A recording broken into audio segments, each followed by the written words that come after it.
Assalamualaikum warahmatullahi wabarakatuh. Perkenalkan, nama saya Fajar Lukman Hakim. Saya dari mahasiswa Universitas Pelita Bangsa.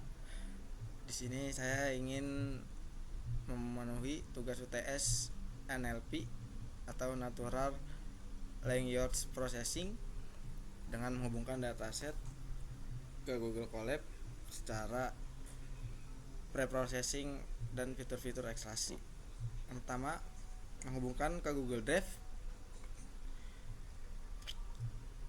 Dan yang kedua, import library, yaitu instalasi library yang belum tersedia di lingkungan atau hanya dijalankan jika menggunakan linknya. Yang pertama ada import pandas, yang kedua ada import NumPy, yang ketiga ada import re atau disebut juga dengan untuk reject, yang keempat ada import NLTK, yang keempat ada from NLTK corpus, yang kelima ada NLTK tokenize, yang ke 6 ada NLTK stem, ketujuh ada and from escaliner and future and instruction, yang ke-8 ada from Gensi model import word to fax, yang terakhir ada import temp. Nah, untuk mengunduh resource NLTK hanya perlu sekali. Pastikan Anda memiliki koneksi internet.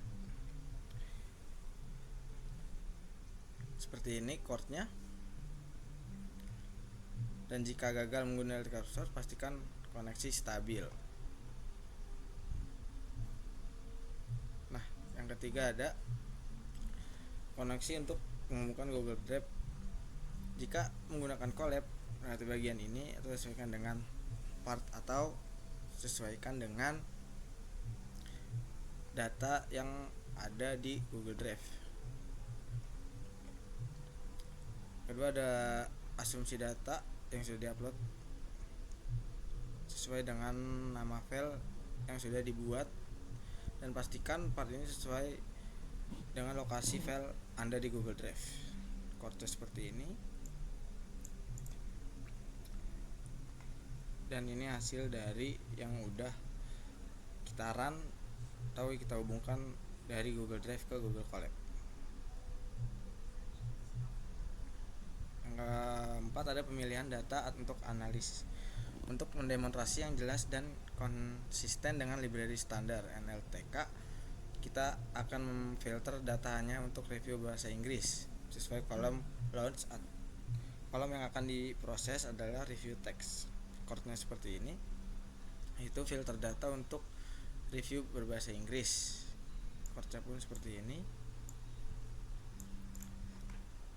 Instalasi kolom baru untuk hasil processingnya. Kemudian hasil dari chord yang sudah di run.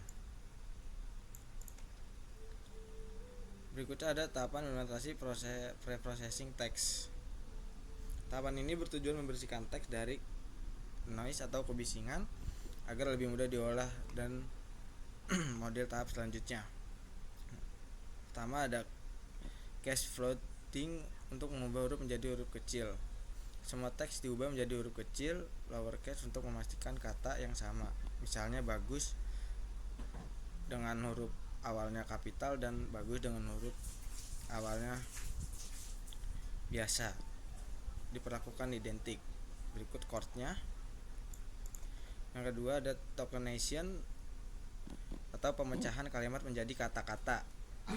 Penjelasan kalimat dipecah menjadi unit-unit kata yang terpisah. Berikut chordnya.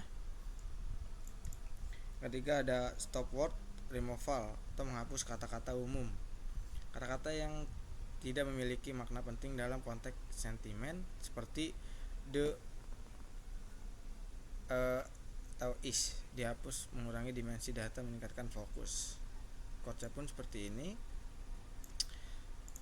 Dan yang terakhir ada lemmatization atau menyederhanakan kata. Proses mengubah kata menjadi bentuk dasarnya. Contoh runningnya menjadi run. Chordnya pun seperti ini. Gabungkan kembali token menjadi string untuk tahapan vektorisasi. Ketika sudah di run, maka akan muncul hasil runnya seperti ini. Berikutnya ada implementasi representasi teks atau iterasi fitur dan tahapan bug of word atau BOW. Tahapan ini mengubah teks yang sesuai bersih menjadi representasi numerik yang dapat dipahami oleh algoritma machine learning. Mencerminkan beberapa pentingnya suatu kata bagi sebuah dokumen dalam korpus kumpulan dokumen. Disebut time frekuensi, seberapa sering kata muncul dalam dokumen. Adapun IDF, inverse document frequency, seberapa unik kata tersebut seluruh korpus kata yang muncul di banyak dokumen akan memiliki IDF rendah. Nah, yang kedua ada metode BOW. Metode BOW representasi teks yang paling sederhana yang menghasilkan vektor fitur di mana setiap dimensi mempresentasikan kemunculan frekuensi suatu kata dalam dokumen. Kode ini melanjutkan dari tahapan processing yang kita buat sebelumnya menggunakan kolom final.text, teks yang sudah bersih dan dielementisasi.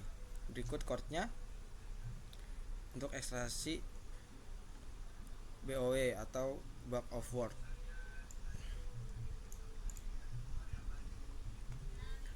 Dan asumsi data frame data NLP dengan kolom final text sudah tersedia. Jika Anda menjalankan secara terpisah, pastikan memiliki kolom final text. Berikut kodenya seperti ini ya teman-teman. Hasil dari BOW yaitu seperti ini ya. Lanjut ada implementasi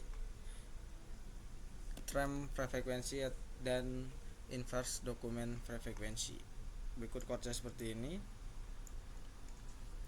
Maka hasil dari chord yang sudah di run akan menjadi ini. Begitu kira-kira. Kemudian ada metode embedding static atau word to vec. Model jaringan saraf buatan yang menghasilkan representasi vektor padat dan vektor untuk setiap kata. Vektor ini menangkap makna, semantik dan hubungan antar kata. Kata yang memiliki makna serupa, misalnya bagus dan hebat, akan kita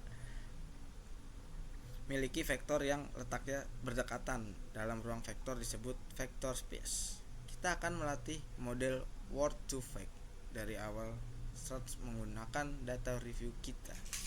Berikut chordnya seperti ini, bro.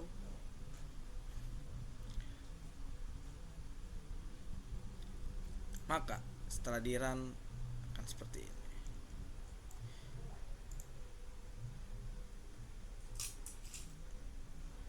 Oke, begitu aja penjelasan dari saya. Wassalamualaikum warahmatullahi wabarakatuh.